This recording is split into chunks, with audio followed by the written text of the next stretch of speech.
عزیزان ملت، یہ اللہ کا بڑا فضل و کرم ہے کہ اللہ سبحانہ و تعالیٰ نے ہم تمام کو زندہ رکھا، اللہ نے ہم تمام کو صحت دی، اللہ نے ہم تمام کو ہدایت دی، اور اللہ نے ہم تمام کو موقع دیا کہ ہم دوبارہ اس ماہ مبارک رمضان میں روزے رکھیں، نماز پڑھیں، عبادتیں کریں۔ تراویح کو جو ہم نے اب تک پڑھا، یہ سب اللہ کا کرم ہے۔ الحمدللہ اس ماہ مبارک کا پہلا دہا گزر چکا، اب ہم دوسرے دہے میں ہیں اور دوسرا دہا بھی ختم ہونے جا رہا ہے۔ اللہ کے رسول صلی اللہ علیہ وسلم نے حدیث شریف میں فرمایا کہ پہلا دہا رحمت کا، دوسرا دہا مغفرت کا، اور تیسرا دہا جہنم سے نجات کا۔ نہیں معلوم کہ پہلے دہے میں ہم پر رحمت پوری ہوئی یا نہیں ہوئی۔ دوسرا دہا جو مغفرت کا ہے، یہ بہت ضروری ہے کہ ہم تمام اگر غفلت کی زندگی گزار رہے ہیں، اگر ہم جس طریقے سے عبادتیں ہم کو کرنا ہے اس ماہ مبارک میں، اگر ہم نہیں کر پائے تو موقع ہمارے پاس ہے جو اللہ ہم کو انعام کے طور پر دے رہا ہے۔ ہم اس کو غنیمت سمجھیں اور اس مغفرت والے دہے میں ہم کثرت سے عبادتیں کریں۔ جو ہمارے نوجوان روزہ نہیں رکھ سکے رمضان میں، تو میں ان سے اپیل کر رہا ہوں، گزارش کر رہا ہوں کہ میرے بھائی، زندگی کا چراغ کب گل ہو جائے یہ کسی کو یقین نہیں۔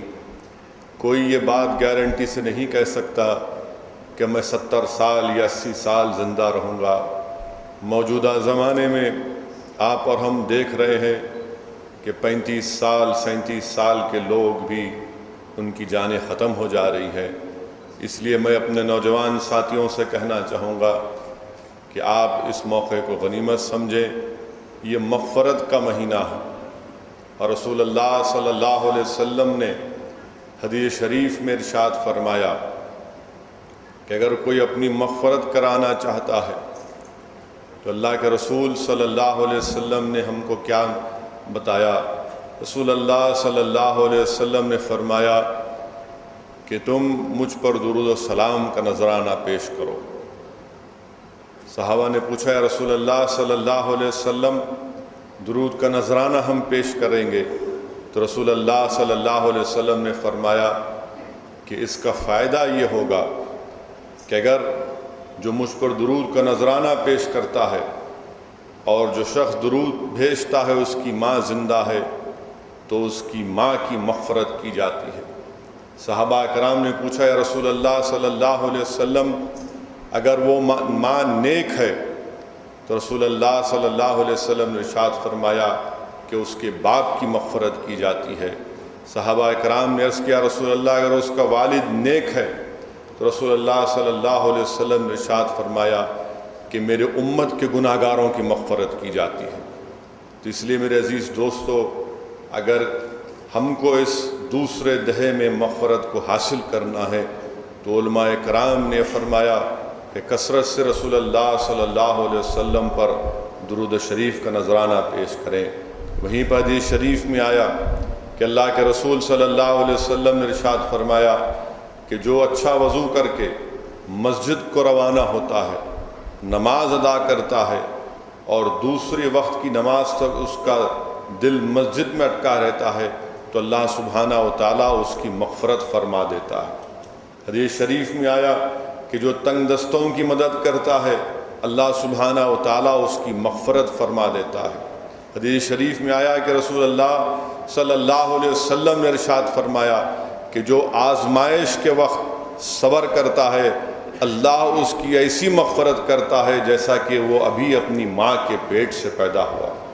رحمت اللہ عالمین صلی اللہ علیہ وسلم نے ارشاد فرمایا کہ ایک نماز دوسرے نماز تک، ایک جمعہ دوسرے جمعے تک، اور ایک رمضان دوسرے رمضان تک اس شخص کے لیے مغفرت کرتی ہے جو کبیرہ گناہوں سے اپنے آپ کو دور رکھتا ہے۔ اسی لیے میرے عزیز دوستوں اور بزرگوں، یہ بڑا ہی مبارک مہینہ ہے۔ اس میں اگر ہم ایک علماء نے فرمایا، میں نے علماءوں کی زبانوں سے سنا کہ اگر کوئی مسلمان اس ماہ مبارک میں ایک سانس بھی لے رہا ہے تو اس کو اللہ کا شکر ادا کرنا ہے۔ یہ اتنا متبرک اور مبارک مہینہ ہے جس میں اللہ سبحانہ و تعالیٰ نے قرآن کریم کو نازل کیا، اپنے کلام کو نازل کیا۔ اور حدیث شریف میں آیا کہ رسول اللہ صلی اللہ علیہ وسلم نے ارشاد فرمایا کہ اللہ سبحانہ و تعالیٰ نے زمین و آسمان کو بنانے سے 1000 سال پہلے، اللہ سبحانہ و تعالیٰ نے زمین و آسمان کو بنانے سے 1000 سال پہلے جب سورہ یاسین اور طٰہٰ پڑھا تو فرشتوں نے کہا مبارک ہو اس امت پر جس پر یہ اللہ کا کلام نازل ہوگا۔ فرشتوں نے جب 1000 سال پہلے زمین و آسمان کو بنانے سے پہلے سورہ یاسین اور طٰہٰ کو سنا تو فرشتوں نے پکار کر کہا مبارک ہو اس امت کے سینوں میں جس میں قرآن کی حفاظت کی جائے گی، مبارک ہو اس امت کی زبانوں پر جس پر یہ قرآن کریم یہ لوگ پڑھیں گے۔ اسی لیے میرے عزیز دوستوں اور بزرگوں، اس ماہ مبارک میں اللہ نے قرآن کریم کو نازل کیا۔ اور امام غزالی رحمۃ اللہ علیہ، امام احمد بن حنبل رحمۃ اللہ علیہ کا واقعہ لکھتے ہیں کہ آپ نے رات میں اللہ سبحانہ و تعالیٰ کو خواب میں دیکھا اور کہا یا اللہ تیرے قرب کا بہترین ذریعہ مجھے بتا دے، تو آواز آئی کہ احمد قرآن پڑھو۔ امام احمد بن حنبل نے پوچھا کہ یا اللہ ترجمے کے ساتھ معنی کے ساتھ پڑھوں یا ایسے ہی پڑھوں؟ تو آواز آئی کہ یا تم ترجمے کے معنی کے ساتھ پڑھو یا ایسے ہی پڑھو، وہ اللہ کا قرب کا ذریعہ ہے۔ حدیث شریف میں بھی یہی آیا کہ جو لوگ اللہ کا قرب حاصل کرنا چاہتے ہیں، اور سب سے بہترین عبادت حدیث شریف میں آیا کہ اللہ کا کلام قرآن کریم کی تلاوت کرنا۔ اور اس ماہ مبارک میں ہم تمام مل کر روزے رکھتے ہیں، ہم تمام مل کر روزے رکھتے ہیں۔ حدیث شریف میں آیا کہ رسول اللہ صلی اللہ علیہ وسلم نے ارشاد فرمایا، میرے آقا نے فرمایا کہ بہشت کا دروازہ بند رہتا ہے اور وہ کب کھلتا ہے؟ صحابہ نے پوچھا یا رسول اللہ بتائیے۔ تو اللہ کے رسول صلی اللہ علیہ وسلم نے فرمایا کہ جنت کا دروازہ بھوک اور فاقے سے کھلتا ہے، جنت کا دروازہ بھوک اور فاقے سے کھلتا ہے۔ میں نے علماء کرام کی زبانوں سے سنا کہ انسان جب روزہ رہتا ہے، بھوک اور فاقہ رہتا ہے، تو اس کی سوچ، اس کی فکر میں ایک تازگی اور تیزی پیدا ہو جاتی ہے۔ اسی لیے ابھی آپ اور ہم نے سنا کہ یہاں کے مسجد کے امام صاحب نے اپنے خطبے میں، اپنے واعظ میں، بیان میں بات کہی کہ کیسے روزے سے ہم کو فائدہ حاصل ہوتا ہے۔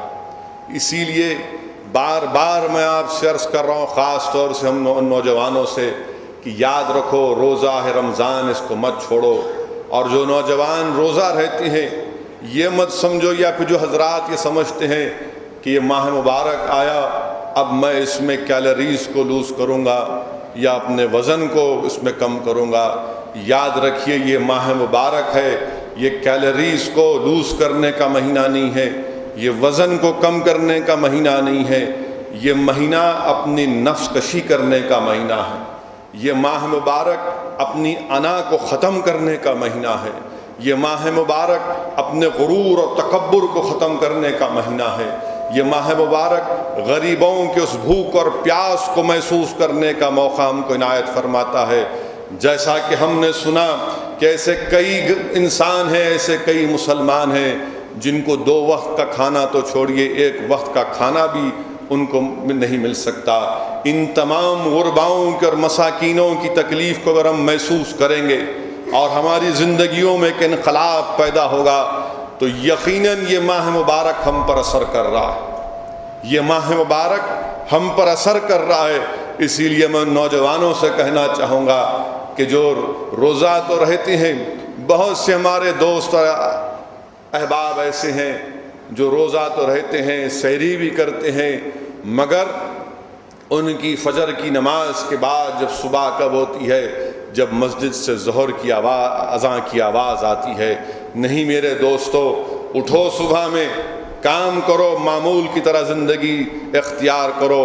اس جسم پر کوئی بوجھ پڑنے والا نہیں ہے۔ میں آپ سے کہہ رہا ہوں کہ جسم پر کوئی بوجھ نہیں پڑتا۔ روزمرہ کی طرح زندگی گزارو، کیونکہ اللہ نے ہم کو ایک موقع عنایت فرمایا ہے۔ یہ بہترین موقع ہے، یہ ایسا مہینہ ہے جس میں شیطانوں کو زنجیروں سے جکڑ دیا جاتا ہے، جنت کے دروازوں کو کھول دیا جاتا ہے، اور ہر رات میں آسمان سے آواز لگائی جاتی ہے کہ ہے کوئی جو اللہ اس کو راضی کرنا چاہتا ہے کوئی جو اپنی مغفرت کی بھیک یا اپنی بخشش کروانا چاہتا ہے کوئی جو اللہ سے رزق طلب کرنا چاہتا ہے۔ اسی لیے اس ماہ مبارک کا ایک ایک لمحہ قیمتی ہے، متبرک ہے، اور اس کو بہترین استعمال کرنے کی ضرورت ہے۔ وہیں پر اس ماہ مبارک میں ایسی تاریخ ہیں جن کو ہم فراموش نہیں کر سکتے۔ اس ماہ مبارک میں ہماری امت کی ماں بی بی خدیجہ کا وصال ہوا۔ اسی ماہ مبارک میں شیر خدا حضرت علی رضی اللہ تعالی عنہ امیر المومنین کا وصال ہوا، شہادت ہوئی۔ 17 رمضان کے دن جب حضرت علی شیر خدا نماز فجر کے لیے جا رہے تھے تو آپ پر ایک شخص نے حملہ کیا، آپ پر حملہ کیا، ظالم نے، ایک شیطان نے آپ پر حملہ کیا جس کو ہم خوارج کہتے ہیں، اور حضرت علی رضی اللہ تعالی عنہ کی شہادت 20 رمضان کو ہوئی۔ 17 رمضان کے دن حملہ ہوا۔ تو یہ ماہ مبارک ہم کو موقع دیتا ہے کہ ہم جانیں ان تمام شخصیتوں کو، کون تھے لوگ جنہوں نے اپنا سب کچھ قربان کیا دین اسلام کی سربلندی کے لیے، جن کی زندگی قرآن اور سنت کی عملی تفسیر تھی اور تصویر تھی۔ حضرت علی رضی اللہ تعالی عنہ کی شہادت 20 رمضان کو ہوئی۔ 17 رمضان پر آپ پر ایک خوارج شیطان نے آپ پر حملہ کیا۔ میرے عزیز دوستوں اور بزرگوں، حدیث شریف میں آیا، بیہقی شریف کی حدیث ہے کہ اللہ کے رسول صلی اللہ علیہ وسلم ارشاد فرماتے ہیں کہ اگر کوئی چاہتا ہے کہ حضرت آدم کو ان کے علم کے ساتھ، حضرت نوح کو ان کے تقوی کے ساتھ، حضرت ابراہیم کو ان کے خلیل اللہ کے ساتھ، حضرت موسیٰ کو ان کی ہیبت کے ساتھ، حضرت عیسیٰ کو ان کی عبادت کے ساتھ دیکھنے کی آرزو رکھتا ہے تو وہ علی کو دیکھے۔ رسول اللہ صلی اللہ علیہ وسلم نے فرمایا کہ علی کے چہرے کو دیکھنا عبادت ہے۔ اللہ کے رسول صلی اللہ علیہ وسلم نے ارشاد فرمایا کہ علی مجھ سے ہے، میں علی سے ہوں۔ حدیث شریف میں آیا کہ حضرت زید نے حضرت علی سے کہا کہ آپ میرے مولا نہیں ہیں، اللہ کے رسول صلی اللہ علیہ وسلم میرے مولا ہیں۔ تو رسول اللہ صلی اللہ علیہ وسلم نے ارشاد فرمایا ہے سن کر، جس کا میں مولا ہوں علی اس کے بھی مولا ہیں۔ اور علماء کرام اور محدثین نے مولا کے معنی کیا بتائے؟ مولا کے معنی وارث کے، مولا کے معنی مدد کرنے والے کے۔ اور تاریخ اسلام گواہ ہے، تاریخ اسلام گواہ ہے کہ جب اللہ کے رسول صلی اللہ علیہ وسلم نے اپنے خاندان اور قبیلے کے لوگوں کو دین اسلام کی دعوت دی تو کسی میں جرت نہیں تھی کہ دین حق کا اعلان کر سکے۔ حضرت علی اٹھ کر کھڑے ہو کر کہتے ہیں کہ یا رسول اللہ صلی اللہ علیہ وسلم میں آپ کا ساتھ دوں گا۔ دو مرتبہ اٹھ کر کہتے ہیں یا رسول اللہ صلی اللہ علیہ وسلم میں آپ کا ساتھ دوں گا۔ تاریخ اسلام گواہ ہے کہ کعبے کا صحن ہے اور اللہ کے رسول صلی اللہ علیہ وسلم کے ساتھ 2 لوگ نماز پڑھتے ہیں مشرکین مکہ کی موجودگی میں۔ ایک حضرت علی ہیں جو ابھی آپ کا بچپنا ہے، اور دوسرے امت کی ماں حضرت خدیجہ الکبریٰ ہیں۔ لوگ دیکھتے ہیں کہ اللہ کے رسول صلی اللہ علیہ وسلم اللہ اکبر کہہ رہے ہیں، حضرت علی اللہ اکبر کہہ رہے ہیں۔ اللہ کے رسول صلی اللہ علیہ وسلم رکوع میں جا رہے ہیں، سجدے میں جا رہے ہیں۔ لوگ جا کر حضرت عبد المطلب سے پوچھتے ہیں کون ہے یہ؟ وہ فرماتے ہیں کہ یہ محمد بن عبداللہ صلی اللہ علیہ وسلم ہے، یہ بچہ جو ہے یہ میرا بیٹا ہے، اور یہ محمد بن عبداللہ صلی اللہ علیہ وسلم کی زوجہ امت کی ماں ہے۔ تاریخ گواہ ہے میرے عزیز دوستو، کوئی زبان حق سے اعلان نہیں کرتا تھا دینی حق کا، اس وقت حضرت علی نے اعلان کیا تھا، اس وقت حضرت علی نے اعلان کیا تھا۔ تاریخ گواہ ہے، سنت سے بات ثابت ہے، میں یہ بات محبت میں نہیں کہہ رہا ہوں، میں یہ بات عقیدت میں نہیں کہہ رہا ہوں، گو میں حضرت علی کے غلاموں کا غلام ہوں، مگر اگر آپ حدیث شریف کا مطالعہ کریں گے تو حدیث شریف میں آتا ہے کہ جب رسول اللہ صلی اللہ علیہ وسلم کو اطلاع دی جاتی ہے کہ حضرت علی کی پیدائش کی، اللہ کے رسول صلی اللہ علیہ وسلم کعبے کے صحن میں جاتی ہیں اور لوگ کہتے ہیں کہ بچہ بھی اپنی آنکھ نہیں کھولا ہے، شاید یہ نابینا ہے۔ حضرت علی کی والدہ مبارکہ حضرت فاطمہ بنت اسد کے ہاتھوں سے حضرت علی کو اپنے ہاتھوں میں لیتے ہیں، اور جیسا ہی اپنے ہاتھ اپنے آغوش میں لیتے ہیں، حضرت علی شیر خدا اپنی آنکھ کو کھولتے ہیں، اور جب حضرت علی جوانی میں آتے ہیں، اللہ کے رسول صلی اللہ علیہ وسلم ارشاد فرماتے ہیں، یہ واقعہ یاد دلاتے ہیں کہ تم نے میری آغوش میں آنکھ کھولی، تو حضرت علی عرض کرتے ہیں یا رسول اللہ صلی اللہ علیہ وسلم، میں اس وقت بھی شعور کی انتہا پر تھا، میں اس وقت بھی اپنے شعور کی انتہا پر تھا، اور میں یہ چاہتا تھا کہ جب میں آنکھ کھولوں تو کائنات میں سب سے پہلے اگر کسی چیز کو دیکھوں تو رسول اللہ صلی اللہ علیہ وسلم کے چہرے مبارک کو دیکھوں۔ میرے عزیز دوستو اور بزرگوں، اگر ہم دین کا مطالعہ کریں گے، اگر نوجوان اپنے وقت کا صحیح استعمال کریں گے تو حدیث شریف کا اگر پڑھیں گے تو امت کی ماں بی بی عائشہ صدیقہ رضی اللہ تعالیٰ عنہا سے پوچھا جاتا ہے کہ سب سے بہترین خاتون کون تھی، تو آپ فرماتی ہیں بی بی فاطمہ تھی۔ پھر آپ سے پوچھا جاتا ہے کہ بہترین مرد کون تھے، تو آپ فرماتی کہ حضرت علی رضی اللہ تعالیٰ عنہ۔ اور امت کی ماں بی بی عائشہ فرماتی ہیں کہ وہ روزوں میں سب سے زیادہ روزے رہتے تھے، وہ تقوی میں سب سے زیادہ تھے، اور راتوں میں اٹھ کر بہت زیادہ تہجد کی نماز پڑھتے تھے۔ اللہ کے رسول صلی اللہ علیہ وسلم نے حدیث شریف میں کیا فرمایا؟ کیا فرمایا کہ میں علم کا شہر ہوں تو علی علم کا دروازہ ہے، اور اگر تم کو علم کو حاصل کرنا ہے تو دروازے کے پاس آؤ۔ میرے عزیز دوستو اور بزرگوں، اللہ کے رسول صلی اللہ علیہ وسلم نے شریف میں کیا فرمایا؟ رسول اللہ صلی اللہ علیہ وسلم نے ارشاد فرمایا، یہ بات آج بھی ثابت ہو جاتی ہے، یہ بات آج بھی ثابت ہو جاتی ہے اور ہو جائے گی۔ اللہ کے رسول صلی اللہ علیہ وسلم نے فرمایا کہ جو مومن ہوتا ہے وہ علی سے ہی محبت کرتا ہے، منافق علی سے محبت نہیں کرتا۔ رسول اللہ صلی اللہ علیہ وسلم نے فرمایا کہ منافق علی سے محبت نہیں کرتا، تو ایمان کی سند، ایمان کا پیمانہ بتایا جا رہا ہے کہ اگر تم کو مومن بننا ہے تو علی سے محبت کرو، اگر جو نہیں کرتے، جو بغض رکھتے، وہ منافق ہیں۔ رسول اللہ صلی اللہ علیہ وسلم نے فرمایا کہ علی کہ تعلق سے رسول اللہ صلی اللہ علیہ وسلم حدیث شریف ہے، وہیں پر رسول اللہ صلی اللہ علیہ وسلم نے حدیث شریف میں فرمایا کہ میں علی سے ہوں اور علی مجھ سے ہے۔ اور شیر خدا حضرت علی رضی اللہ تعالیٰ عنہ کا مشہور واقعہ کہ کعبہ فتح مکہ کے بعد جو ماہ رمضان میں ہوئی، قرآن کریم کی مشہور آیات کہ رسول اللہ صلی اللہ علیہ وسلم کعبۃ اللہ شریف میں جو بت ہیں، اللہ سبحانہ و تعالیٰ قرآن کی آیات کو نازل کرتا ہے، قل جاء الحق وزهق الباطل ان الباطل کان زہوقا۔ اللہ کے رسول صلی اللہ علیہ وسلم اس قرآن کی آیات کو پڑھتے جاتے اور بت گرتے جاتے۔ رسول اللہ صلی اللہ علیہ وسلم حضرت علی کو حکم فرماتے ہیں کہ علی میرے کھندے پر چڑھ جاؤ اور کعبے کے اوپر جو بت ہے اس کو صاف کرو۔ حضرت علی سوچنے میں پڑ جاتے ہیں، رسول اللہ صلی اللہ علیہ وسلم عرض کرتے ہیں کہ میرے کھندے پر چڑھ جاؤ۔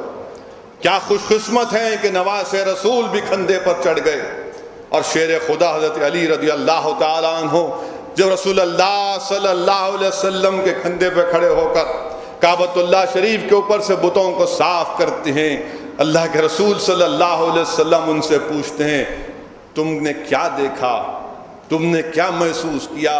تو حضرت علی فرماتے ہیں یا رسول اللہ صلی اللہ علیہ وسلم، اللہ کا عرش میرے سامنے نظر آ رہا تھا، رسول اللہ صلی اللہ علیہ وسلم پوچھتے علی تم نیچے کیسے آئے؟ تو فرماتے ہیں مجھے نہیں معلوم یا رسول اللہ صلی اللہ علیہ وسلم۔ تو رسول اللہ صلی اللہ علیہ وسلم فرماتے ہیں علی تم کو جبریل امی اپنے پروں میں بٹھا کر نیچے زمین پر لائے۔ میرے عزیز دوستوں اور بزرگوں، یہ ماہ مبارک ہم کو موقع دیتا ہے کہ ہم حضرت علی کو جانیں، پہچانیں، ان کی زندگیوں کو اور ان کی قربانیوں کو سمجھیں۔ اللہ کے رسول صلی اللہ علیہ وسلم، امام احمد بن حنبل رحمۃ اللہ علیہ حدیث شریف لکھ رہے ہیں کہ رسول اللہ صلی اللہ علیہ وسلم کے ایک ہاتھ میں امام حسن کا ہاتھ، ایک ہاتھ میں امام حسین کا ہاتھ، اور آقا دو عالم صلی اللہ علیہ وسلم ارشاد فرما رہے ہیں کہ جو ان سے محبت کرتا، ان کے والد سے محبت کرتا، ان کی والدہ سے محبت کرے گا، وہ جنت میں میرے ساتھ ہوگا، وہ جنت میں میرے ساتھ ہوگا۔ اب آپ خود اندازہ لگا لیجئے رسول اللہ صلی اللہ علیہ وسلم کی حدیث شریف ہم کو کیا بتا رہی ہے۔ رسول اللہ صلی اللہ علیہ وسلم کی حدیث شریف بتا رہی ہے کہ میں تمہارے درمیان میں دو چیزیں چھوڑے جا رہا ہوں۔ آقا نے فرمایا کہ ہر چیز کی بنیاد ہوتی ہے، اور دین اسلام کی بنیاد یہ ہے کہ اہل بیت کی محبت اور صحابہ کرام کی محبت۔ رسول اللہ صلی اللہ علیہ وسلم نے حدیث شریف میں فرمایا کہ پل صراط پر وہی ثابت قدم رہے گا جو میری آل سے محبت کرے گا اور میرے صحابہ سے محبت کرے گا۔ رسول اللہ صلی اللہ علیہ وسلم نے حدیث شریف میں فرمایا کہ میں تمہارے درمیان میں دو چیزوں کو چھوڑ کر جا رہا ہوں، ایک اللہ کا کلام اور دوسرا میرے اہل بیت۔ اور علماء کرام نے اس حدیث کے سلسلے میں کیا فرمایا؟ اس حدیث کے سلسلے میں علماء کرام نے ارشاد فرمایا کہ اہل بیت میں بی بی فاطمہ، حضرت علی، امام حسن اور حسین، امام زینب، یہ لوگ کون ہیں؟ یہ لوگ قرآن اور سنت کی عملی تفسیر ہیں۔ ان کی زندگیوں سے امت کو کیا پیغام ملتا؟ ان کی زندگیوں سے امت کو پیغام ملتا کہ جب مشکل وقت آئے تو صبر کرو، جب ظالم ظلم کرے تو اس سے پنجہ آزمائی کرو، اور دین کی سربلندی کے لیے اگر ضرورت پڑے تو اپنا گھر بار، اپنی ہر دولت اللہ کی راہ میں قربان کرو۔ تقوی علی کے سلسلے میں کیا بتایا گیا؟ حضرت علی فرماتے ہیں کہ میں اس جگہ پر رکنا پسند نہیں کرتا، میں اس جگہ پر رکنا پسند نہیں کرتا، نماز پڑھنا تو دور کی بات، جس جگہ پر ایک شراب کا خطرہ گرتا ہے، جس جگہ پر ایک شراب کا خطرہ گرتا ہے۔ اور تاریخ گواہ ہے کہ شراب کی پابندی سے پہلے بھی حضرت علی نے کبھی شراب کے جام کو ہاتھ نہیں لگایا۔ تاریخ گواہ ہے کہ جھوٹے خداؤں کی پوجا کرتے وقت لوگ کرتے تھے، مگر کبھی حضرت علی نے ان جھوٹے خداؤں کی پوجا بھی نہیں کی۔ تاریخ اور گواہ ہے کہ شیر خدا حضرت علی نے فرمایا کہ میں نے تمام مسلمانوں کا، آپ نے مثال دی، تمام لوگوں سے 9 سال تک میں اور رسول اللہ صلی اللہ علیہ وسلم اللہ کی عبادت کرتے تھے۔ 9 سال تک جب کوئی اللہ کی عبادت کرنے والا نہیں تھا، حضرت علی فرما رہے کہ میں اور رسول اللہ صلی اللہ علیہ وسلم کے ساتھ اللہ کی عبادت کرتا تھا۔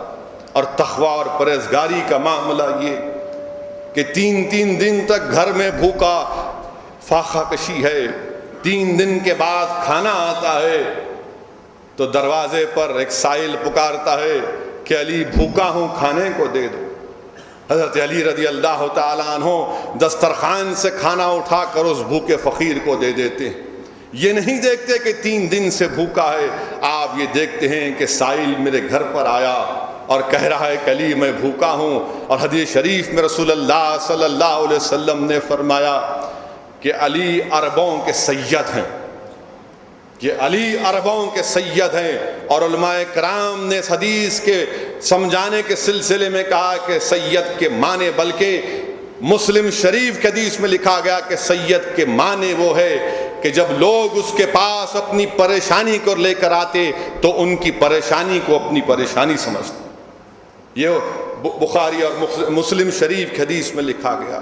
اور یہیں پر مجھے واقعہ یاد آ رہا ہے، جب علی کا گھرانے کا بات کر رہے ہیں تو کشف المحجوب میں داتا گنج بخش رحمۃ اللہ علیہ لکھتے ہیں کہ یہی ایسا واقعہ امام حسن رضی اللہ تعالیٰ عنہ سے پیش آیا۔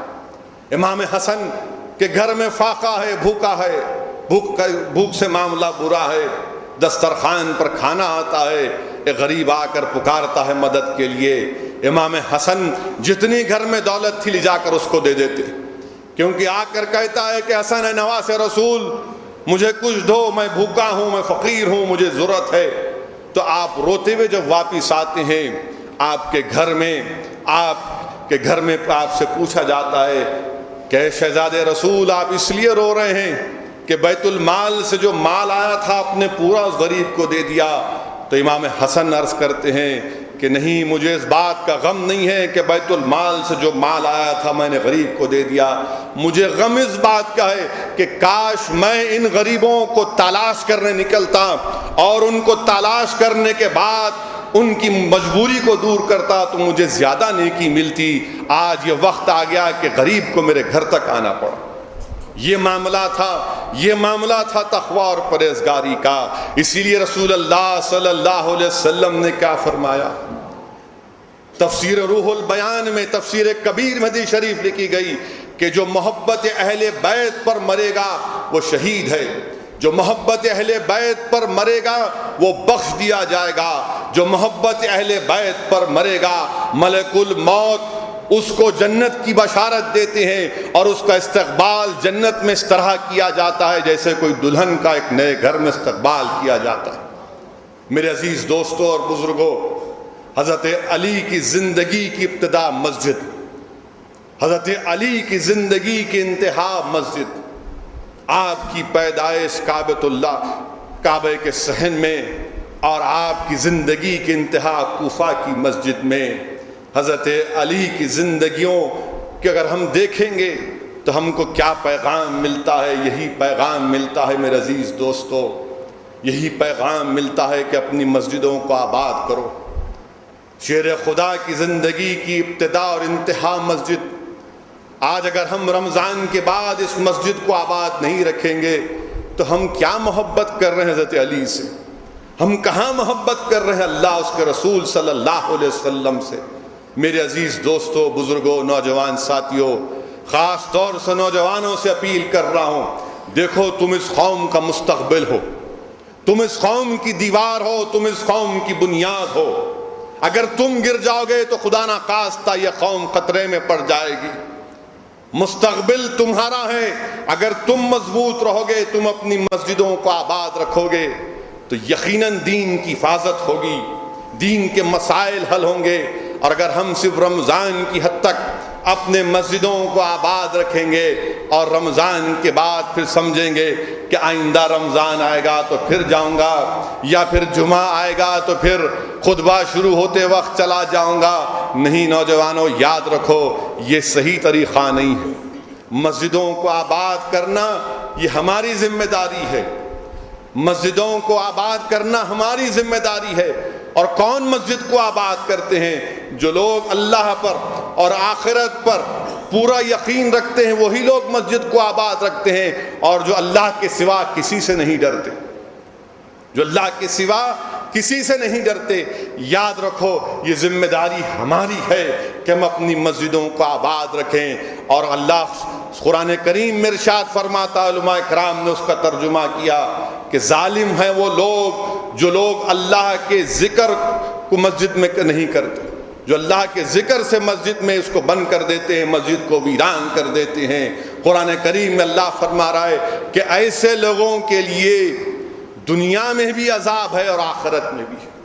اللہ فرما رہا ہے کہ ظالم ہیں وہ لوگ، ظالم ہیں وہ لوگ۔ اس کی مثال دیکھنا ہے تو آج میں صبح انڈین ایکسپریس اخبار کی ویب سائٹ پڑھ رہا تھا، اس میں خبر آئی، کیا خبر آئی کہ ہندوستان کا ایک سابق وزیر اعظم جس کے وزارت عظمیٰ کے دور میں بابری مسجد کو شہید کیا گیا تھا، کسی نے اس پر کتاب لکھی، اس کے اکنامک ریفارمز کے اوپر، بہرحال لمبی وہ ایک سٹوری ہے، مگر اس نیوز کے آخری پیراگراف میں لکھا گیا تھا کہ اس شخص کی لاش کو حیدرآباد لا کر جب جلایا گیا تو لاش آدھی جلی اور آدھی لاش پر کتے اس کا گوشت چن چن کر کھینچ کر جا رہے تھے۔ یہ میرے الفاظ نہیں ہیں، آج جا کر دیکھیے انڈین ایکسپریس کے ویب سائٹ کے اوپر۔ اللہ قرآن میں فرما دیا کہ ظالم ہے وہ لوگ اللہ قرآن میں فرما دیا کہ دنیا میں بھی عذاب ہے اور آخرت میں بھی.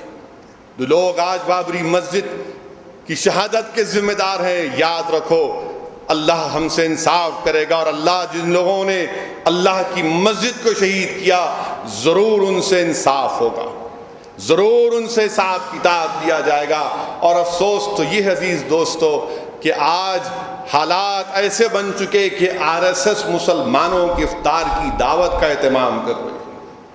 وہ RSS جو ہندوستان کو ہندو راشٹر بنانا چاہتی، وہ RSS جس کے منصوبے میں شامل تھا بابری مسجد کی شہادت، وہ RSS جو ہندوستان میں ہماری شریعت میں مداخلت کرنا چاہتی ہے، آج وہ RSS افطار کی دعوت کر رہی ہے.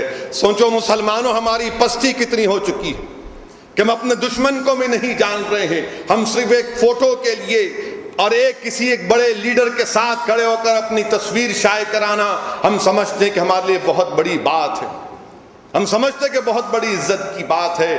یاد رکھو اسد الدین اویسی کے ساتھ بھی اگر تم فوٹو کھنچاؤ گے تو تم کو خبر میں کام آنے والی نہیں ہے. وہ اسد الدین اویسی کے ساتھ بھی اگر تم سیلفی لوگے تو خبر میں کام آنے والی نہیں ہے، حشر میں کام آنے والی نہیں ہے. یاد رکھو کیا کام میں آئے گا؟ تمہاری نمازیں کام میں آئے گی، تمہارا تقویٰ کام میں آئے گا، تمہاری نیکیاں کام میں آئے گی، تمہارے ماں باپ کی خدمت کرنا تم کو کام میں آئے گا. جیسا کہ مولانا نے کہا کہ اپنی زکوٰۃ کو نکالو، 100 روپے میں 2.5%، اس کو ہم کو نکالنے کو حکم دیا جا رہا ہے. اور وہ اللہ گارنٹی لے رہا ہے کہ تمہاری دولت ختم نہیں ہوگی، اضافہ ہوگا اس میں، اللہ گارنٹی لے رہا ہے. مولانا نے وہی کہا کہ نکالو زکوٰۃ کو، یہ کام آئیں گے. یاد رکھو کسی کے ساتھ، کسی کے ان ظالموں کے افطار کی دعوت میں جانا اور ان کے ساتھ کھڑے ہو کر فوٹو لینا یقیناً حالات ہیں، تقاضے ہیں، میں جانتا ہوں اس بات کو، مجھے بھی اس کا سامنا کرنا پڑتا. مگر اللہ نے ہم کو دماغ دیا کہ ہم کھلے دشمن کو پہچانے، ہم کھلے دشمن کو پہچانے کہ ہم کس کا ساتھ دے رہے ہیں، کس کے پاس جا رہے ہیں. اس کا اثر کیا پڑے گا دیکھنے والوں پر، اس کا اثر کیا پڑے گا دیکھنے والوں پر. ایک مزاج ایک قوم کو ہم کو دینا ہے. وہ مزاج یہ نہیں ہے کہ ہم کسی کو تکبر اور غرور کا مزاج دے دیں، بلکہ مزاج یہ دینا ہے کہ سر جھکانا ہے تو اللہ کے سامنے صرف، بھیک مانگنا ہے تو اللہ سے، اور اگر اپنا حق لینا ہے ہندوستان میں تو ہمارا حق ہے کیونکہ ہم ہندوستانی ہیں. یہ ہمارا ہندوستان کا دستور ہم کو اس بات کی اجازت دیتا کہ ہم سے انصاف کریں. بھیک مانگنے کی ضرورت نہیں ہے، ملک میں لڑنے کی ضرورت ہے، متحد ہونے کی ضرورت ہے، اپنے اختیارات کو اور اپنے حقوق کو سمجھنے کی ضرورت ہے. اور جو لوگ یہ سمجھتے ہیں کہ کسی غیروں کی چوکٹ پر جا کر سر جھکا کر بھیک مانگنا یہ صحیح نہیں ہے، یہ صحیح، یہ ہمارا ملک ہے، ہم یہاں پر برابر کے شہری ہیں، ہم یہاں پر کرایہ دار نہیں ہیں، ہم کسی سے مروب نہیں ہوں گے. صرف اللہ سے ڈرنے والی قوم کا نام مسلمان ہے. ہم کسی سے ڈرنے کے لیے یہاں پر نہیں آئے ہیں، ہم صرف اللہ سے ڈرتے ہیں. ہماری زندگی میں اگر یہاں پر پیدا ہوئے تو زندگی کا مقصد صرف اللہ کی عبادت کرنا ہے، مسجدوں کو نمازوں کی پابندی کرنا ہے، مسجدوں کو آباد کرنا ہے. علماء کرام نے فرمایا کہ قرآن کریم کے وہ آیات فوائل المصلین، میں نے علماء کرام کی زبانوں سے سنا، یہ اسد الدین اویسی کے الفاظ نہیں ہیں. علماء کرام نے فرمایا کہ فوائل المصلین کے معنی یہ ہے کہ جہنم میں ایک بہت بڑی گھاٹی ہے. جو لوگ اپنی نماز میں سستی کرتے یا پھر قضا ادا کرتے ان کو جہنم کی اس گھاٹی میں ڈالا جائے گا، اور اس کی آگ کی شدت اتنی ہوگی کہ اگر دنیا کے تمام پہاڑوں کو لا کر اس میں ڈال دیا جائے گا تو وہ پہاڑ پورے پگھل جائیں گے. اب آپ تیار ہیں میرے بھائی؟ اگر آگ کا نظارہ دیکھنا ہے تو کبھی میچ باکس یا لائٹر، نوجوانوں کو وہ سگریٹ پینے کا بڑا شوق ہے، استغفر اللہ، جو جسم کے لیے مضر ہے، جو آپ کے ہر چیز کو تباہ کرتی ہے. کبھی لائٹر کو چالو کرو اور اس کو اپنے ہتھیلی کے نیچے رکھو.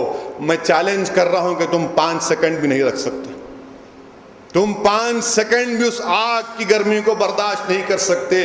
تو یاد رکھو وہ جہنم کی آگ جس کو اللہ نے کئی 100 سال جلا جلا کر آج جل رہی ہے، وہ کبھی سفید تھی اب کالی ہو چکی ہے. اب اندازہ لگاؤ جو لوگ نماز نہیں پڑھتے.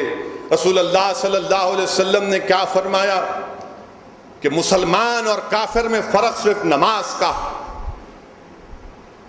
عمر فاروق رضی اللہ تعالیٰ عنہ نے کیا فرمایا؟ آپ نے کہا کہ جو نماز نہیں پڑھتا اس سے اسلام کا کیا تعلق؟ رسول اللہ صلی اللہ علیہ وسلم نے حدیث شریف میں آئے کہ دعا کی کہ اللہ تو ہم کو بدبخت مت بنا۔ صحابہ نے پوچھا رسول اللہ کیا ہے اس کے معنی؟ رسول اللہ صلی اللہ علیہ وسلم نے فرمایا کہ اس کے معنی یہ ہے جو لوگ نماز نہیں پڑھتے، جو لوگ نماز نہیں پڑھتے۔ اسی لیے نوجوان ساتھیوں، بزرگوں، دعا کرنے کی ضرورت ہے کہ ہم نماز کی پابندی کریں۔ لوگوں کے پاس بڑا وقت ہے، ہر مسائل پہ اختلاف پیدا کریں گے۔ ارے میرے بھائی، ایسے مسائل پر گفتگو کرو، اس پر اختلاف کرو جو تم کو دنیا میں فائدہ ہو اور آخرت میں بھی فائدہ ہو۔ بہرحال عزیز دوستوں اور بزرگوں، اس ماہ مبارک میں جہاں پر ایک اور عظیم تاریخ ہے جس کو 17 رمضان، آج 18 رمضان ہے، نہیں معلوم ہمارے نوجوان ساتھیوں کو وقت بھی ملا کنٹمپلیٹ کرنے کا کہ 17 رمضان کو کیا ہوا۔ 17 رمضان کے بارے میں نہیں معلوم ہوگا۔ بہت سے ہمارے نوجوان ساتھی ہیں جن کو فکر ہی نہیں کہ 17 رمضان کو کیا ہوا۔ ہمارے نوجوان ساتھیوں کو معلوم کہ نیا سیل فون میں کتنی بیٹری ہے، ہمارے نوجوانوں کو معلوم کہ فلاں وہاں پر کیا ہو رہا ہے، وہ فلاں واہیات ایکٹر کی زندگی کا حصہ کیا ہے۔ میرے نوجوان ساتھیوں، بزرگوں، 17 رمضان کو کیا ہوا؟ 17 رمضان کو جنگ بدر ہوئی۔ علماء کرام نے فرمایا، علماء کرام نے لکھا کہ 2 ہجری میں روزے بھی فرض ہوئے اور 2 ہجری میں جنگ بدر بھی ہوئی۔ میرے نوجوان ساتھیوں، بدر نام اس لیے رکھا گیا کیونکہ وہاں پر اس مقام پر ایک بدر بن حارث نامی شخص رہتا تھا۔ بدر بن حارث نامی شخص رہتا تھا، اسی لیے اس کے نام سے وہ جگہ مشہور ہو گئی۔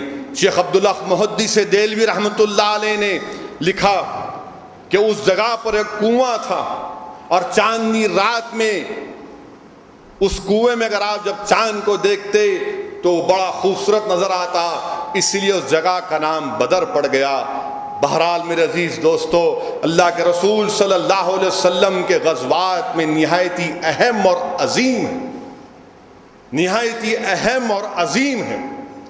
یہ کھلا فرق ہے جس کو قرآن نے فرق کہا کہ الفرقان کہا، حق اور باطل کی پہلی لڑائی اور کھلی فرق کا دن ہے۔ اور جس دن مشرکین مکہ کے بڑے بڑے سرداروں کا خاتمہ ہوا، اللہ کے رسول صلی اللہ علیہ وسلم فرماتے ہیں، علماء کرام لکھتے ہیں، سمجھاتے ہیں کہ رسول اللہ صلی اللہ علیہ وسلم جب مکہ سے ہجرت کر کر مدینہ گئے، مصائب اور مشکلات کا سامنا کرنا پڑا، اور جب رسول اللہ صلی اللہ علیہ وسلم کو معلوم ہوا کہ مشرکین مکہ، حضرت ابو سفیان اس وقت تک اسلام نہیں قبول کیے تھے، ایک قافلہ جا رہا ہے تجارت کا کثیر مال لے کر، اگر یہ مال لے کر جائیں گے تو یہ دین اسلام کے خلاف استعمال ہوگا۔ اللہ کے رسول صلی اللہ علیہ وسلم صحابہ کرام سے مشورہ کرتے ہیں، صحابہ کرام کو حکم دیتے ہیں کہ چلو۔ رسول اللہ صلی اللہ علیہ وسلم کے حکم پر صحابہ کرام تیاری کرتے ہیں۔ رسول اللہ صلی اللہ علیہ وسلم دعا فرماتے ہیں کہ یا اللہ، یہ تیرے جو ماننے والے ہیں، یا رسول اللہ صلی اللہ علیہ وسلم دعا کرتے ہیں یا اللہ ان کے پاس سواری نہیں ہے تو ان کو سواری دے دے۔ رسول اللہ صلی اللہ علیہ وسلم اللہ سے دعا کرتے ہیں کہ یا اللہ ان کے جسم پر کپڑا نہیں ہے تو اپنے فضل سے کپڑے دے دے۔ یا اللہ ان کے پاس یہ محتاج ہیں تو ان کو اپنے فضل سے عزت دے دے۔ رسول اللہ صلی اللہ علیہ وسلم کو حکم پر صحابہ کرام نکلتے ہیں۔ وہیں پر رسول اللہ صلی اللہ علیہ وسلم اپنے سپائس کا اپنے ساتھیوں کو بھیجاتے ہیں کہ اس قافلے کا راستہ معلوم کرو، یہ قافلہ کہاں تک گیا۔ ابو سفیان جب راستے میں دیکھتے ہیں، اونٹ کی مینگنیوں کو توڑ کر ابو سفیان دیکھتے ہیں کہ اس اونٹ کی مینگنیوں میں کھجور کی گٹلیاں ہیں، وہ سمجھ جاتے ہیں کہ مدینے سے رسول اللہ صلی اللہ علیہ وسلم نکل چکے ہیں اس قافلے کو روکنے کے لیے۔ ابو سفیان زمزم غفاری نامی ایک شخص کو مکے کو بھی جاتا ہے کہ جا کر مشرکین مکہ سے کہو کہ رسول اللہ صلی اللہ علیہ وسلم اپنے تمام ساتھیوں کے ساتھ نکل چکے ہیں اس قافلے کو روکنے کے لیے۔ زمزم غفاری جب مکے کو جاتا ہے تو علماء کرام اور شیخ عبدالحق محدث دہلوی اپنی کتاب میں لکھتے ہیں، کیا لکھتے ہیں کہ ایک عالم روحانیت میں خواب حضرت عاتقہ دیکھتی ہیں۔ حضرت عاتقہ رسول اللہ صلی اللہ علیہ وسلم کی پھوپھی ہیں۔ وہ خواب میں دیکھتی ہے کہ کوئی شخص گھوڑے پر آ رہا ہے اور آ کر مکے میں اعلان کر رہا ہے کہ اہل قریش تیار ہو جاؤ، تمہاری تباہی کے لیے، تمہاری بربادی کا وقت آنے والا ہے۔ وہ حضرت عباس کو خواب سناتی ہیں۔ حضرت عباس جا کر ابو جہل کو خواب بیان کرتے ہیں تو ابو جہل غرور اور تکبر میں پکار کر کہتا ہے کہ عباس، تمہارے خاندان میں محمد بن عبداللہ صلی اللہ علیہ وسلم نے تو نبوت کا دعویٰ کیا، اب کیا تمہاری عورتیں بھی نبوت کا دعویٰ کریں گی؟ اگر 3 دن کے اندر یہ خواب پورا نہیں ہوگا تو میں بنو ہاشم کو جھوٹا کہوں گا، نعوذ باللہ۔ اور تیسرے ہی دن زمزم غفاری آتا ہے مکے میں۔ اس زمانے میں خطرے کا سگنل یہ تھا کہ خطرے کا سگنل اس طور پر دیا جاتا کہ اونٹ کے کان اور ناک کٹے ہوئے ہیں، اور تمام مشرکین مکہ سمجھ جاتے ہیں اور 950 اور 1000 کے لشکر کو لے کر نکلتے۔ ناچنے والی عورتیں اس میں ساتھ ہوتی ہیں، اسلحہ ہوتا ہے، کھانا ہوتا ہے، اور رسول اللہ صلی اللہ علیہ وسلم کے صحابیوں کے پاس کچھ نہیں ہوتا۔ صرف 313 صحابی مقام صفرا کو رسول اللہ صلی اللہ علیہ وسلم پہنچتے ہیں، اور صحابہ کرام کو بلاتے ہیں اور مشورہ کرتے ہیں اور کہتے ہیں کہ جبریل امین میرے پاس آیا،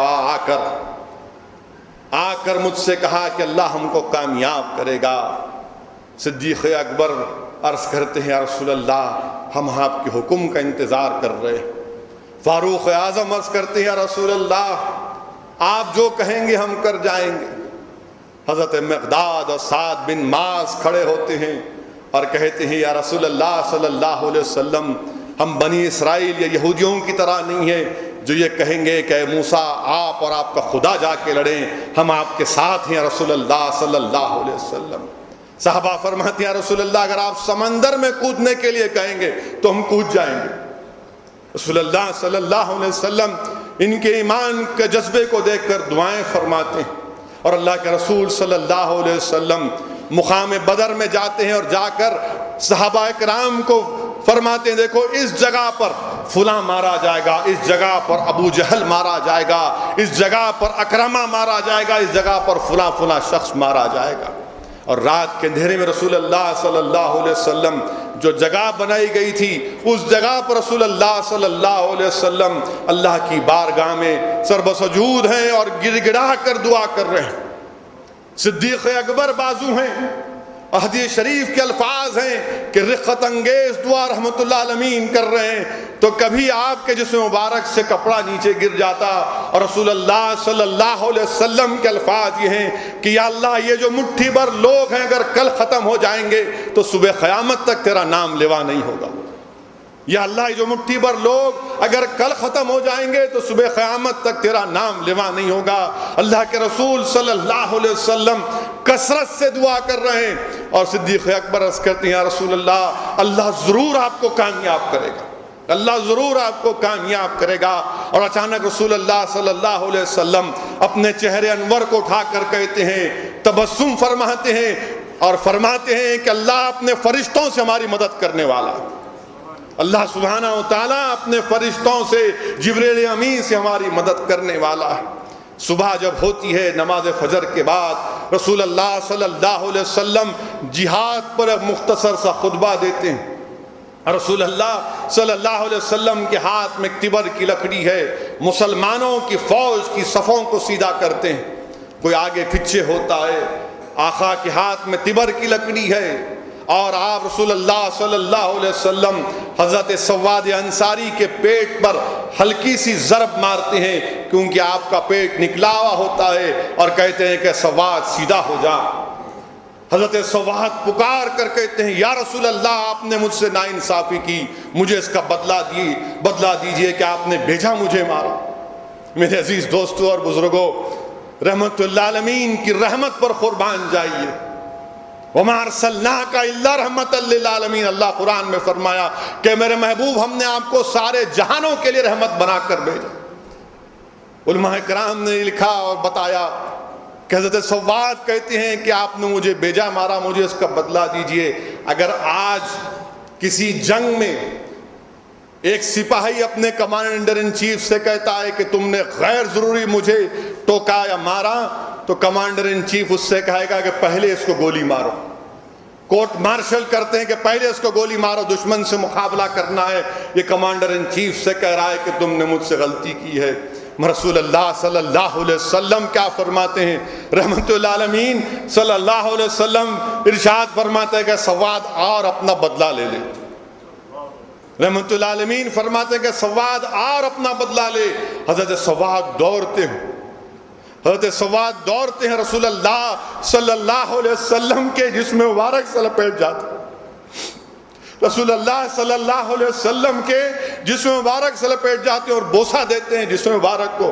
رسول اللہ صلی اللہ علیہ وسلم عرض کرتے ہیں کہ کیا کر رہے ہو سواد؟ حضرت سواد عرض کرتے ہیں یا رسول اللہ صلی اللہ علیہ وسلم فیصلے کی گھڑی ہے، موت میرے سامنے ہے اور میں مرنے سے پہلے اپنے جسم کو آپ کے جسم مبارک سے مس کرنا چاہتا ہوں۔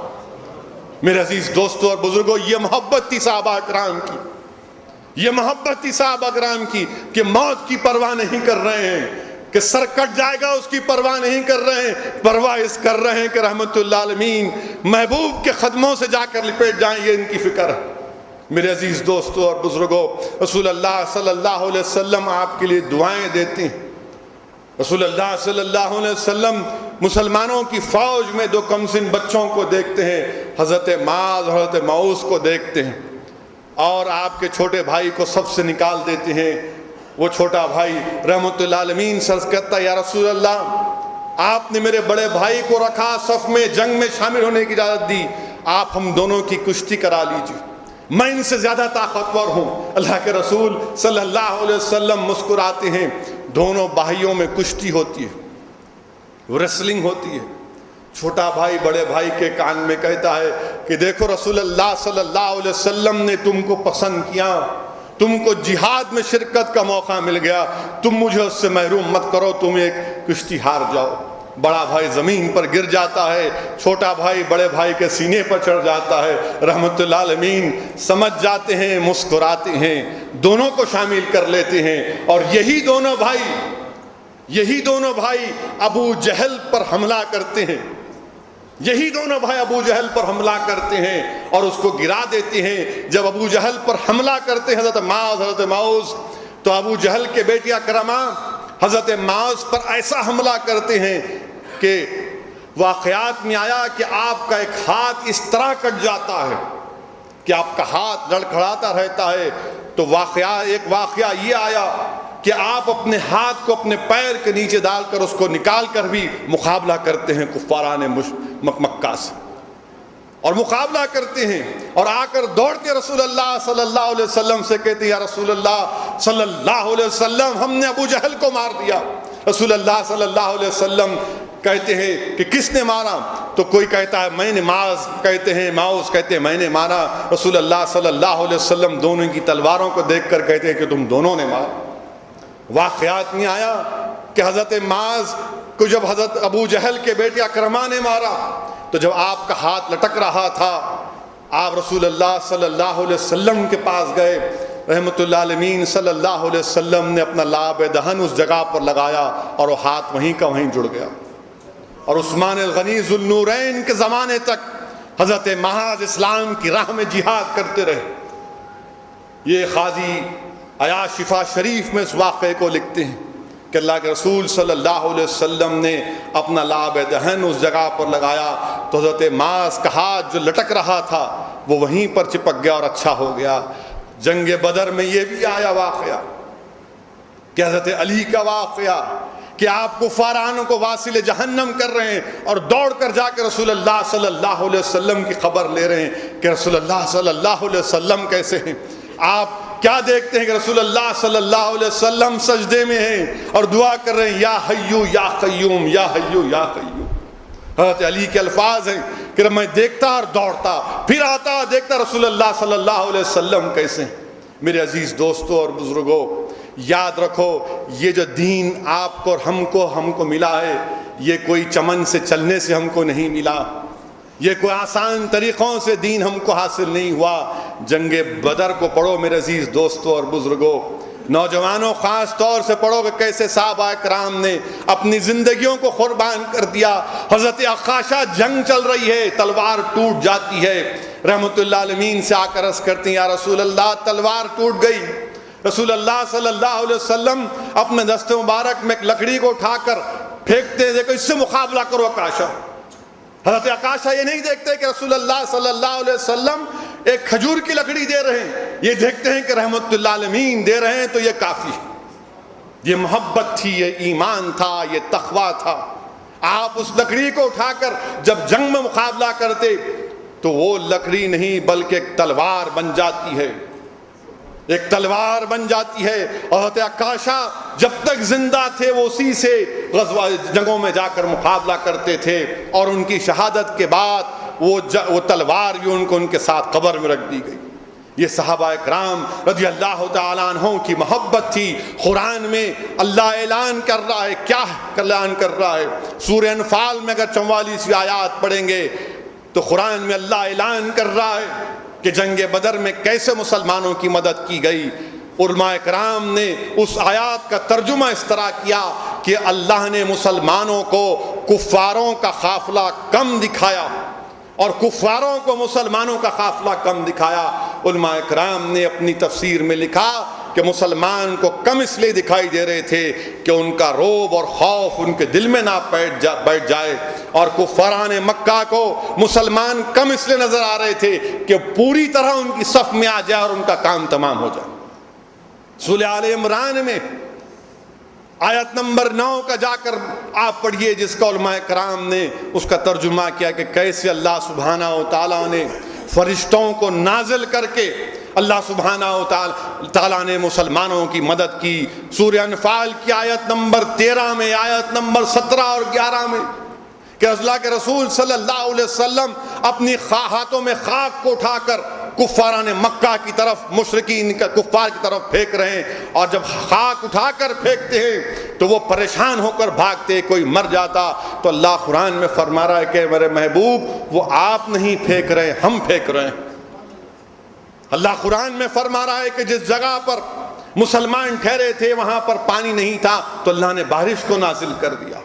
میرے عزیز دوستوں اور بزرگوں، نوجوان ساتھیوں، جنگ بدر کیا ہے؟ جنگ بدر حق اور باطل کی پہلی جنگ۔ جنگ بدر کیا ہے نوجوانوں؟ جنگ بدر اس بات کا تم کو پیغام دے رہی ہے کہ اسلام کی سربلندی کا پہلا درس، اسلام کی سربلندی کا پہلا درس جنگ بدر کیا تم کو اور ہم کو پیغام دے رہی ہے کہ ہم طاقت کے بلبوتے پر نہیں، بلکہ ہم نے 2 گھوڑوں، 70 اونٹ اور 7 تلواروں سے انسانی طاقتوں کو پیغام دیا کہ یہ رسول اللہ صلی اللہ علیہ وسلم کی امت تلواروں پر یا طاقت پر زندہ نہیں رہتی، بلکہ اللہ کی قدرت پر یقین کر کے اور دنیا کے سامنے اس کا عملی مظاہرہ کیا۔ ہم نے دنیا کو بتا دیا کہ طاقت اور قوت کی ضرورت نہیں، جب تک ہم میں جذبہ جہاد اور شہادت زندہ تھا ہمارے سروں پر تاج تھا۔ جب سے جذبہ جہاد اور شہادت ختم ہو گیا ذلت اور رسوائی ہمارا مقدر بن گئی۔ ہمارے پاس بہترین ریاضدان تھے، میتھمیٹیشین تھے، تم ساری دنیا کو حساب سکھاتے تھے۔ آج ہم میں پڑھنا لکھنا چھوڑ دیا تو دنیا نے ہمارا حساب کرنا شروع کر دیا۔ ہم میں بہترین ڈاکٹرز تھے، ہم دنیا کا علاج کرتے تھے۔ آج ہم نے پڑھنا چھوڑ دیا تو آج دنیا ہمارا علاج کر رہی ہے۔ ہم میں بہترین لوگ تھے، ہم ساری دنیا کو سویلائزیشن دیے، مگر ہم نے ان تمام چیزوں کو بھلا دیا۔ اللہ نے سب سے بہترین مخلوق ہم کو کہا تو سوچو نوجوانوں، یہ غربت کیوں، یہ غم کیوں، یہ مفلسی کیوں؟ اس لیے کہ ہم نے اپنے منصب کو بھلا دیا۔ جو قوم اپنے منصب کو بھلا دیتی ہے تو پھر یہی اس کا حال ہونے والا ہے۔ جب تک ہماری ایمان ہمارا مضبوط تھا، اگر آج بھی ہم کوئی کام اللہ کے لیے کریں گے، صرف خالص اللہ کے لیے اپنا تن من دھن سب چیز قربان کریں گے تو کوئی معیوب بات نہیں ہے کہ اللہ سے مدد آئے۔ شرط یہ ہے کہ اخلاص ہو، شرط یہ ہے کہ توکل صرف اللہ پر کرے، یقیناً ہم کو کامیابی ملے گی میرے عزیز دوستوں اور بزرگوں۔ اسی لیے نوجوان ساتھیوں، ہاں یہ جنگ بدر کو، یہ واقعات بیان کرنے کا مقصد یہ ہے کہ ہم اپنے ایمان کو تازہ کریں، اور یہ نہیں ہے کہ اسد الدین اویسی نے کہا کہ جہاد کرو۔ میرے بھائی، جہاد کے معنی سمجھو۔ جہاد کے معنی یہ نہیں ہے کہ کسی جا کر کسی گردن کاٹ دو، جو آئسس کے لوگ کر رہے ہیں۔ ہر ایک کی گردن، مسلمانوں سے جہاد کر رہے ہیں لوگ، مسلمانوں کی گردنیں کاٹ رہے ہیں۔ خوارج ہے آئسس، اور یہی خوارج تھے جنہوں نے حضرت علی پر جس ظالم نے حملہ کیا، اس نے کیا کہا؟ اللہ کا کلام سب سے پہلے کہہ کر حضرت علی پر وار کیا، لا کلام اللہ کہہ کر حضرت علی پر وار کیا۔ میرے عزیز دوستو، جہاد کو سمجھو، علماء کرام کے پیروں کے پاس بیٹھ کر دین کو سمجھو۔ حضرت گوگل سے آپ دین نہیں سیکھ سکتے، حضرت گوگل آپ کو دین نہیں سکھائیں گے۔ اور اب تو دین ہم کو کون کون سکھا رہے؟ ہندوستان کے سب سے بڑے صوفی تو نریندر مودی ہو چکے ہیں۔ صوفی کانفرنس میں وہ صوفیوں کے بارے میں بات کر رہے ہیں، صوفی کانفرنس میں بیٹھ کر صوفیوں کے بارے میں بات کر رہے ہیں۔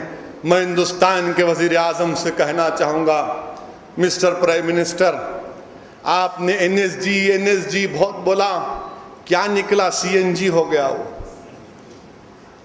آج ہم کو پاکستان کے لیول پر لا لیے لوگ۔ یہ آپ کی فورن پالیسی ہے۔ آپ نے کہا سوئٹزرلینڈ ہماری تائید کرے گا، سوئٹزرلینڈ ہماری تائید نہیں کیا کل رات میں۔ آپ برازیل میں ہیں، برکس میں ہیں، برازیل ہماری تائید نہیں کیا۔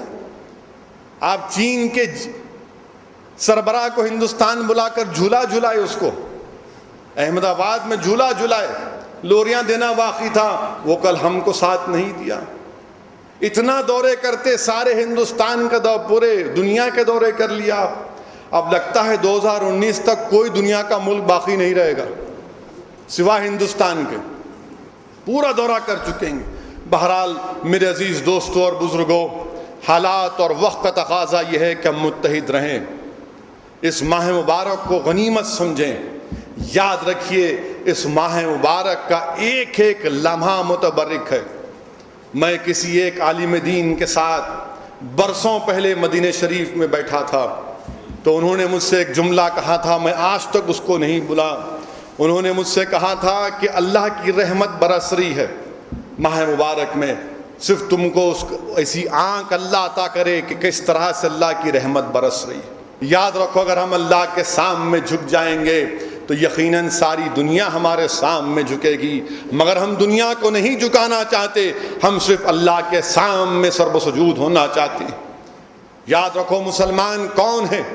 جو اللہ کے سوا کسی کی عبادت نہیں کرتے، جو پوچھتے ہیں تو مانگتے ہیں تو صرف اللہ سبحانہ و تعالیٰ سے۔ میرے عزیز دوستوں اور بزرگوں، یہی چند واقعات مجھے آپ کے سامنے اختصار کے ساتھ رکھنا تھا۔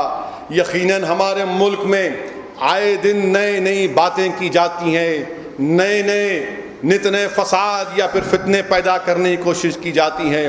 انشاءاللہ تعالی جو لوگ مسلمانوں کو کمزور کرنے کے عزائم رکھتے ہیں، انشاءاللہ تعالی اللہ ان کو کمزور کرے گا۔ جو لوگ مسلمانوں کو نقصان پہنچانے کی کوشش کر رہے ہیں، اللہ ان کو نقصان پہنچائے گا۔ جو لوگ ہم کو مسجدوں سے دور کرنے کی کوشش کر رہے ہیں، میں نوجوانوں سے کہہ رہا ہوں کہ تم پلٹ کر مسجدوں کی طرف دوڑو۔ یاد رکھو نوجوانوں، دنیا ختم ہونے والی ہے۔ اسد الدین اویسی، یہ تمام لوگ بیٹھے ہیں، سب جائیں گے، ایک دن زمین کی غذا بنیں گے۔ بڑے بڑے سورما چلے گئے تو تم اور ہم کون ہیں؟ اور یاد رکھو، حساب کتاب ہوگا، کوئی بچنے والا نہیں ہے، کوئی بچنے والا نہیں ہے، حساب کتاب ہوگا۔ اگر تم رائے برابر نیکی کرو گے تو اجر ملے گا، تم رائے برابر گناہ کرو گے تو اس کا بھی جواب دینا پڑے گا۔ حشر کا میدان ہوگا۔ مسلمانوں یاد رکھو، ہم مسلمان ہیں، ہم اللہ کو ماننے والے ہیں، ہم آخرت کو ماننے والے ہیں، ہم جنت اور جہنم کو ماننے والے ہیں، کوئی بھاگ نہیں سکتا اس سے۔ یاد رکھو، یہ دنیا ختم ہوگی، یقیناً دنیا میں رہو، دنیا میں امن کو مضبوط کرو، دنیا میں اپنے آپ کو مضبوط کرو، اپنے ملک وطن عزیز ہندوستان کو مضبوط کرو، اپنے گھر کو مضبوط کرو، اپنی اولاد کو مضبوط کرو، اپنے بھائی بہنوں کو مضبوط کرو۔ اور یقیناً اللہ کے رسول صلی اللہ علیہ وسلم نے فرمایا کہ میں قوی مومن کو پسند کرتا ہوں۔ تو ہمارے پاس قوی مومن کا مطلب یہ نہیں ہے کہ سارے حیدرآباد کی ہوٹلوں کا حلیم کھا کر اپنے آپ کو مضبوط کریں۔ یقیناً کھانا کھاؤ میرے بھائی، مگر جیسا کہ ہم نے سنا ابھی امام صاحب کی زبان سے کہ ایسے بھی لوگ ہیں جو رمضان کے مبارک مہینے میں بھی ان کو سحری دستیاب نہیں، ان کو سحری دستیاب نہیں ہے۔ ایسے بھی لوگ ہیں جو کھجور اور پانی یا پھر کسی کے دیے ہوئے کھانے پر اپنا روزہ کھول دیتے ہیں۔ میرے بھائی، یہ مہینہ ہم کو اس بات کی ٹریننگ دے رہا ہے کہ شکر ادا کرو، شکر ادا کرو۔ ہم جتنا بھی اللہ کا شکر ادا کریں کم ہے۔ اپنی صحت کا خیال رکھیے، اپنے آپ کو مضبوط کریے۔ یہ چند باتیں مجھے اختصار کے ساتھ آپ تک پہنچانا تھا، اور انشاءاللہ تعالی آئندہ جمعہ جو جمعۃ الوداع ہوگا انشاءاللہ تعالی مکہ مسجد میں اپنی گفتگو کو وہاں پر جو بچی ہوئی ہے انشاءاللہ تعالی اللہ نے اگر مجھے زندہ رکھا، اللہ کا کرم اور فضل رہا تو انشاءاللہ تعالی اس میں بیان کروں گا، آپ شرکت کیجئے۔ آپ دعا فرمائیے کہ اللہ سبحانہ و تعالی اس ماہ مبارک میں کہ کثرت سے بارش ہمارے ملک میں ہو، بارش کی بہت ضرورت ہے، اللہ رحم کر دے۔ اللہ جہاں پر اللہ کی رحمت برس رہی ہے، ہم رب العالمین سے دعا کرتے ہیں کہ اللہ سبحانہ و تعالی ہمارے ہندوستان میں وطن عزیز میں خوب بارش کو نازل کرے، نفع بخش بارش اللہ ہم کو دے، تاکہ ہندوستان کے سارے تالاب، نہریں، دریاں بھر جائیں، اور کسان اور انسان اور مخلوق، اللہ کی ہر مخلوق کو اس کا سے فائدہ ہو۔ وآخر الدعوانا الحمدللہ رب العالمین۔